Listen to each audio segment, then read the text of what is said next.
What would you do if you discovered that your perfect life was actually a prison? My name is Marcus, and 3 months ago, I was living what everyone calls the American dream. But sometimes the higher you climb, the further you have to fall to find what really matters. Picture this. It's 7 a.m. in my Manhattan penthouse, and I'm already performing. Not for a camera, but for myself. Every morning starts the same way, checking my phone before my eyes are even fully open. 53 million followers. The number that defines my worth, my success, my entire existence. But here's what nobody tells you about having everything you thought you wanted. It feels like nothing at all. I remember standing in my marble bathroom that Tuesday morning, staring at my reflection in a mirror that cost more than most people's cars. The face looking back at me was perfect. Professionally whitened teeth, skin treated by the best dermatologists money could buy, hair styled to look effortlessly messy. But behind those eyes that millions of people envied, I saw something that terrified me. Emptiness. My assistant knocked on the door. "Marcus, you have the Rolex shoot at 10, then lunch with the Netflix executives, and tonight's the sponsored dinner at Le Bernardin. Another day, another performance, another chance to sell a lifestyle I wasn't even sure I was living." But as I got dressed in clothes that cost more than most people's rent, something felt different that morning. Maybe it was the way the sunlight hit my floor-to-ceiling windows, casting shadows that looked like prison bars across my imported Italian marble floors. Or maybe it was the email I just read from my accountant, another 7-figure month, and I felt absolutely nothing. I walked to my window and looked down at the streets 40 floors below. From up here, people looked like ants, scurrying around with purpose I'd forgotten how to feel. There was a food truck on the corner where a line of construction workers waited for their breakfast. Real people, with real problems, living real lives. When was the last time I'd felt real? The irony wasn't lost on me. I had everything, yet I was starving. Not for food. Sometimes angels come disguised as the people we overlook. And sometimes, the most profound moments of your life happen when you least expect them. It was a Tuesday night in downtown Manhattan, and I'd just finished filming at Le Bernardin. You know, the kind of place where they serve art on plates and charge you for the privilege of photographing it. The shoot had gone perfectly. My followers would see me living their dream, eating a meal that cost more than their weekly grocery budget. But as I walked toward my Tesla, something felt hollow about the whole performance. The October air was crisp, carrying the scent of roasted nuts from a nearby vendor, and the distant hum of traffic that never sleeps in this city. I was scrolling through the comments on my latest post. Thousands of fire emojis, heart eyes, people calling me goals, when I heard a voice that would change everything. "Excuse me, sir? May I have your leftovers?" The words were soft, almost apologetic, but they cut through the noise of the city like a whisper in a library. I looked up from my phone, and that's when I saw her. A young woman, maybe late 20s, sitting on the steps of a closed boutique. Her clothes were clean but worn, her hair pulled back in a ponytail that had seen better days. But it was her eyes that stopped me cold. They weren't the desperate, hollow eyes I'd expected. They were intelligent, kind, and somehow still held a spark of dignity that the streets hadn't managed to extinguish. In that moment, I realized I was staring, and she was staring back, and something passed between us that I couldn't name. "I'm sorry," she said quickly, looking away. "I shouldn't have asked. I just saw you coming out of the restaurant, and I thought maybe—" Her voice trailed off, and I could see the embarrassment coloring her cheeks. My first instinct was to keep walking. That's what Marcus the influencer would do. That's what my brand demanded. But standing there, holding a container of food I'd barely touched because I was too busy filming to actually eat, something inside me cracked. "No, it's okay," I heard myself saying. "Here, take it." I handed her the container, and when our fingers brushed for just a second, I felt more human than I had in months. She opened the container and her eyes widened slightly. "This is from Le Bernardin, isn't it?" When I nodded, she smiled, not with greed or desperation, but with genuine appreciation. "I used to take my students there for field trips when I taught culinary arts. Before—" She paused, then shook her head. "Thank you. This is incredibly kind. Students? Culinary arts?" This woman had been a teacher? The realization hit me like a physical blow. Here was someone who had dedicated her life to educating others, and now she was asking strangers for leftovers on a Manhattan street corner. "What's your name?" I asked, surprising myself. "Sarah," she replied, then hesitated. "What's yours?" For the first time in years, I almost said just Marcus. Not Marcus the lifestyle influencer, or Marcus with 53 million followers. Just Marcus. but old habits die hard. Marcus, I said simply. As I walked away that night, I couldn't shake the image of Sarah's eyes. They haunted me, not with sadness, but with something I'd lost somewhere along the way to the top. Authenticity. Real, unfiltered humanity. I couldn't sleep that night. Every time I closed my eyes, I saw her sitting on those steps, asking for leftovers with more grace than I'd shown accepting million-dollar endorsement deals. And I realized something that terrified me. In that brief moment, she had been more real than I'd been in years. Little did I know that this was just the beginning of a journey that would strip away everything I thought I knew about success, about worth, about what it really means to be alive. Real wealth isn't measured in followers or dollars. It's measured in moments that change your soul forever. I couldn't sleep that night. Sarah's eyes kept haunting me, not with sadness, but with something I'd lost years ago. Authenticity. At 3 a.m., I found myself standing at my penthouse window, looking down at the empty streets where we'd met just hours before. The city that never sleeps was finally quiet, and in that silence, I heard something I'd been drowning out for years, my own conscience. So I did something I hadn't done in years. I went back to find her. The next morning, I told my assistant to cancel my meetings. All of them? She asked, shocked. Marcus, you have the Cartier campaign shoot and the Forbes interview But I was already walking out the door wearing jeans and a hoodie instead of my usual designer everything. For the first time in forever, I didn't want to be recognized. I found Sarah in the same spot, reading a worn paperback book. As I approached, she looked up with surprise, then something that might have been wariness. Marcus? What are you doing here? I wanted to make sure you were okay, I said, realizing how inadequate that sounded. And maybe I wanted to talk. She studied my face for a long moment, then closed her book and patted the step beside her. Okay, let's talk. What followed was the most honest conversation I'd had in years. Sarah told me her story, how she'd been a culinary arts teacher at a community college in Queens, how her mother's cancer had drained her savings, how medical bills had cost her everything, including her apartment. She spoke without self-pity, just stating facts like she was discussing the weather. The hardest part, she said, wasn't losing my home. It was losing my purpose. I used to teach kids who came from nothing that they could create something beautiful with their hands, that food could be art, that cooking could be love. Now I spend my days trying to find enough food to survive. I felt something break inside my chest. Here was someone who had dedicated her life to lifting others up, and the system had failed her completely. Meanwhile, I was making millions teaching people how to spend money they didn't have on things they didn't need. What about you? She asked. What do you do? The question should have been simple. I was Marcus Chen, lifestyle influencer, brand ambassador, social media mogul. But sitting there on those concrete steps, those titles felt like costumes I was tired of wearing. I make content online, I said finally. I show people expensive things and tell them it'll make them happy. Sarah tilted her head. Does it? Make them happy? The question hit me like a physical blow. I don't know, I admitted. I don't think it makes me happy. We sat in silence for a moment, watching the city wake up around us. Office workers hurried past with their coffee and their purpose.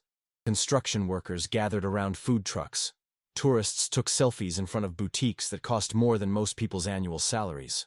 You know what I miss most? Sarah said suddenly. Teaching someone something new. That moment when a student finally gets it. When they realize they can create something beautiful. That feeling of being useful, of mattering. I thought about my last post. A sponsored video about a watch that cost more than Sarah probably saw in 6 months. 50,000 likes, 1,000 comments calling me goals, and a check that would clear by tomorrow. But had I taught anyone anything? Had I made anyone's life better? I have 53 million followers, I said quietly. Sarah's eyes widened. 53 million? That's incredible. Think about the good you could do with that kind of reach. The good I could do. When was the last time I'd thought about my platform in terms of good? When had I stopped seeing my followers as people and started seeing them as numbers? I used to want to be a teacher too, I found myself saying. Before all this, I wanted to teach kids about media literacy, help them understand how images can lie, how social media isn't real life. But somewhere along the way, I became part of the problem instead of the solution. Sarah smiled, and for the first time since I'd known her, it reached her eyes. It's never too late to remember who you wanted to be. As I walked back to my penthouse that afternoon, I felt something I hadn't experienced in years. Possibility. Not the hollow possibility of more followers or bigger brand deals, but the real possibility of using what I had to make a difference. That conversation lasted 3 hours. 3 hours that taught me more about life than 3 years of success ever did. And as I looked at my reflection in my marble bathroom that night, I saw something different in my eyes. Not emptiness, but the beginning of purpose. If this story is touching your heart like it touched mine, please hit that subscribe button and ring the notification bell. Your support helps me share stories that matter. And let me know in the comments, have you ever had a moment that completely changed your perspective on life? Because mine was just beginning. Sometimes helping others is the only way to save yourself. But first, you have to be willing to risk everything you think you are. My manager was furious. Marcus, your brand is luxury lifestyle, not charity work. Jessica's voice echoed through my penthouse as she paced back and forth, her designer heels clicking against my marble floors like a countdown timer. You missed 3 major shoots yesterday. Cartier is threatening to pull the campaign. Do you understand what you're throwing away? But for the first time in years, I didn't care about my brand. I cared about something real. Something that mattered more than watch campaigns and follower counts. What if I told you I wanted to change direction? I asked, watching her face transform from anger to horror. Change direction? Marcus, you're at the peak of your career. You're making more money than 99% of people will see in their lifetime. Why would you want to change anything? Because I was dying inside. Because I'd forgotten what it felt like to be human. Because yesterday, a homeless woman had reminded me who I used to want to be. But I couldn't say any of that to Jessica. She wouldn't understand. Instead, I found myself back on those concrete steps the next morning, this time carrying 2 cups of coffee and a bag of pastries from the bakery down the street. Sarah looked surprised to see me again. You came back, she said, accepting the coffee gratefully. I've been thinking about what you said, about teaching, about making a difference. I sat down beside her, no longer caring about my expensive clothes touching the dirty steps. I want to help you, Sarah, but I need you to let me. Her face immediately closed off. I don't need charity, Marcus. It's not charity, I said quickly. It's partnership. You said you missed teaching. I have a platform but no purpose. What if we could figure out something together? Sarah studied my face for a long moment. What are you really asking? The question hung in the air between us. What was I asking? To ease my guilt? To feel better about my privilege? Or was this something deeper? Something that could actually matter? I'm asking if you'd be willing to teach me, I said finally. About real life. About what matters. About how to use what I have for something good. And what do I get out of it? A chance to teach again. A platform to reach people who need to hear your story. And I hesitated, then decided to be completely honest. A friend who's trying to figure out how to be a better person. Sarah was quiet for so long I thought she might say no. Around us, the city continued its relentless pace. People rushing to jobs they might hate, chasing dreams that might be empty, living lives that might not be their own. I lost everything because I couldn't afford my mother's medical bills, she said suddenly. $60,000 in debt for treatments that didn't even work. The system failed her, and then it failed me. But you know what the worst part was? The silence. Nobody talks about how quickly you can fall. Nobody talks about how thin the line is between stability and the streets. I felt something twist in my stomach. $60,000. I'd spent more than that on a watch last month. A watch I'd worn once for a sponsored post and then forgotten in a drawer. What if we could change that silence? I asked. What if we could show people that this could happen to anyone? That the people they walk past every day have stories, have value, have something to teach us? Your followers don't want to hear about homeless teachers, Marcus. They want to see luxury and escapism. Maybe.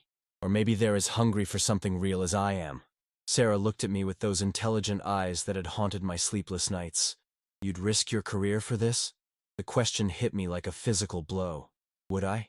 Everything I'd worked for, everything I'd built, everything that defined me in the world's eyes. Would I risk it all for the chance to matter? I think my career is killing me, I admitted.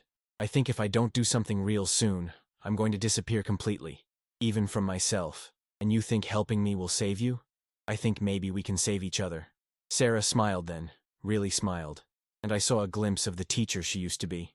Okay, Marcus, but we do this right. No cameras until I'm ready. No exploitation. And if I say stop, we stop. Deal. As we shook hands on those concrete steps, I felt something shift inside me. Not the hollow satisfaction of closing another brand deal, but the deep, terrifying excitement of stepping into the unknown. I was about to risk everything I thought I wanted for something I'd never known I needed. My phone buzzed with another angry text from Jessica, another missed opportunity, another step away from the life I'd built. But for the first time in years, I wasn't afraid of falling. I was afraid of staying exactly where I was. Because sometimes, the only way to find yourself is to lose everything you thought you were. And sometimes, the person who saves you is the one you thought you were saving. The real work was just beginning. One act of kindness can change everything. But first, it has to survive the storm of judgment that follows. I posted a video that my team said would destroy my brand. It wasn't about a $10,000 watch or a private jet. It was about Sarah, about the thousands of people like her, about the America we don't see on Instagram. My hands were shaking as I hit the publish button. 3 weeks of preparation had led to this moment. 3 weeks of getting to know Sarah, of understanding her story, of learning that the woman asking for leftovers had once been Professor Sarah Martinez, who had changed hundreds of students' lives before medical debt changed hers. The video was simple. No fancy editing, no designer backdrop. Just me, sitting in my penthouse talking directly to the camera about meeting Sarah. About how a moment of human connection had shattered everything I thought I knew about success. About how the person I'd initially seen as someone to help had become my teacher instead. Her name is Sarah, I said to my 53 million followers, and she's going to teach us what wealth really means. The response was immediate and brutal. Unsubscribed. This isn't what I followed you for. Stick to luxury content, Marcus. Nobody wants to see homeless people. This is so fake. Probably just a publicity stunt. Within the first hour, I'd lost 10,000 followers. My phone wouldn't stop buzzing with angry messages from sponsors, from my management team, from everyone who had a financial stake in keeping Marcus the lifestyle influencer alive. But then something unexpected started happening. Thank you for sharing this. My brother has been homeless for 2 years, and nobody talks about how smart and kind he still is. I was Sarah once. Medical bills destroyed my family too. Thank you for seeing us. This is the first time your content has made me feel something real. The comments kept coming. Stories of loss, of struggle, of people who had been invisible finally feeling seen. But more than that, stories of hope. People sharing resources, offering help, connecting with each other in ways my luxury content had never inspired. Sarah watched the video from the library computer where she spent her days. When she called me that evening, her voice was shaking. Marcus, I need to tell you something. I've been getting messages all day, job offers, people wanting to hire me to teach cooking classes, to consult on restaurant menus. A culinary school in Brooklyn wants to interview me for a position. I felt something explode in my chest, not the hollow satisfaction of a successful post, but pure joy for another human being. Sarah, that's incredible. But that's not the best part, she continued, and I could hear tears in her voice. A woman named Elena reached out. She saw the video and realized I was her daughter's favorite teacher from 5 years ago.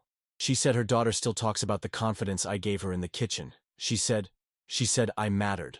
I had to sit down. In all my years of creating content, I'd never received a message that meant more than that phone call. The video continued to spread. Not because of algorithms or paid promotion, but because it touched something real in people. Other influencers started sharing their own stories of struggle, of family members who had fallen through the cracks, of the guilt that came with privilege in an unequal world. A week later, Sarah got the job at the culinary school. Not because of charity, but because they remembered her reputation as an exceptional teacher. The video had simply reminded them that she still existed. I start Monday, she told me as we sat in our usual spot, though now it was by choice, not necessity. I'll have my own apartment by the end of the month. But Marcus, I need you to understand something. This isn't just about me getting back on my feet. It's about what we started together. What do you mean? Look at your comments. Really look at them. People are sharing resources, helping each other, talking about things that matter.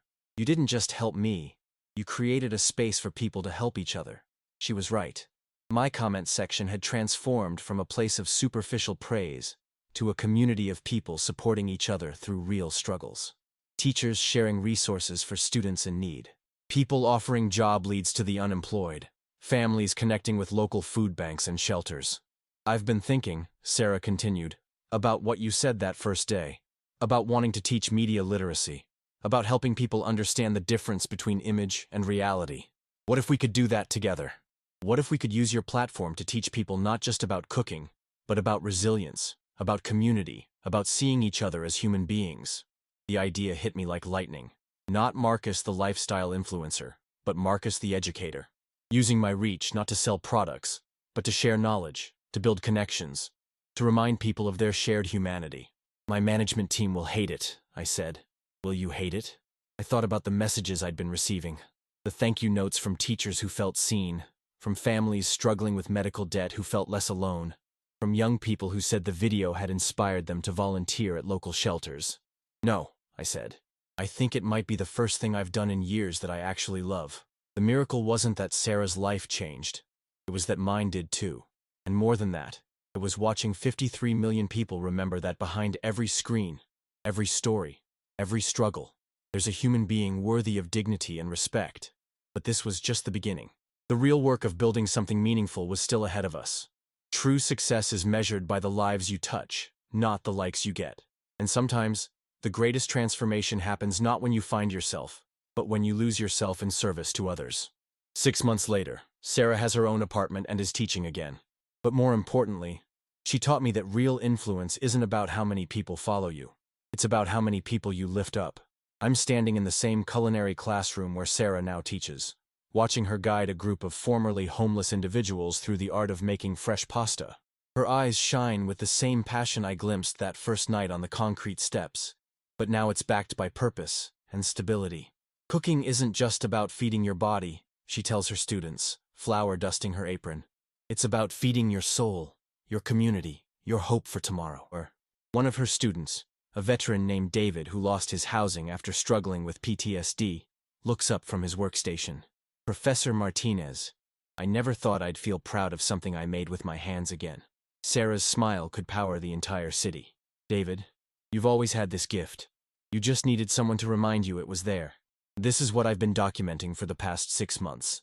Not luxury meals in Michelin-starred restaurants, but the luxury of human dignity being restored, one lesson at a time. My follower count has dropped to 38 million, but the engagement has never been higher. More importantly, the impact has never been more real. The Sarah Martinez Culinary Recovery Program, funded by the community we built together, has graduated 47 students. 47 people who now have jobs in restaurants across the city, who have stable housing, who wake up each morning with purpose instead of desperation. But the program is just the beginning. What started as one video about leftovers has become a movement. The comments section of every post has become a resource hub where people share job opportunities, housing leads, mental health resources, and most importantly, hope. Marcus, Sarah says as we walk through the halls after class, do you remember what you asked me that first morning? About teaching you about real life? I nod, remembering how lost I felt just 6 months ago. I think you've graduated, she continues with a laugh. But more than that, I think you've become the teacher you always wanted to be. She's right. Every video now feels like a lesson, not about how to spend money, but about how to spend your life. About seeing the invisible people around us. About understanding that everyone has a story worth hearing, a skill worth sharing, a dream worth supporting. My phone buzzes with a message from Elena, the mother who recognized Sarah from the original video. My daughter just got accepted to culinary school. She says it's because Professor Martinez taught her that cooking is love made visible. Thank you for bringing her back to us. These are the messages that matter now. Not brand partnerships or sponsored content, but real people whose lives have been touched by something authentic. There's something I need to tell you, I say to Sarah as we sit in our old spot. The concrete steps where everything changed. We come here sometimes, not out of necessity anymore, but to remember where we started. What's that? I learned that leftovers aren't just food you don't finish. They're opportunities you don't take, connections you don't make, chances to be human that you let slip away. You taught me not to let my opportunities become leftovers. Sarah nods thoughtfully. And you taught me that falling down doesn't mean staying down. That sometimes the people who seem to have everything are the ones who need saving too. As the sun sets over Manhattan, casting long shadows across the steps, where a lifestyle influencer and a homeless teacher first saw each other as human beings, I realize that this story isn't ending. It's evolving. Tomorrow, we're launching a podcast where Sarah and I interview people from all walks of life about their moments of transformation. Next month, we're opening a second location of the culinary program. By the end of the year, we hope to have programs in 5 cities. But beyond the programs and the metrics and the measurable impact, something deeper has changed. I wake up each morning not asking, what can I sell today? But who can I serve today? Not, How can I get more followers? But how can I follow my purpose? This isn't just the end of our story. It's the beginning of yours. If you believe that we can make a difference together, subscribe to join our community of changemakers. Like this video if it moved you. Share it with someone who needs to hear this message, and comment below with one way you're going to make a difference this week. Together, we can turn the world's leftovers into someone's feast.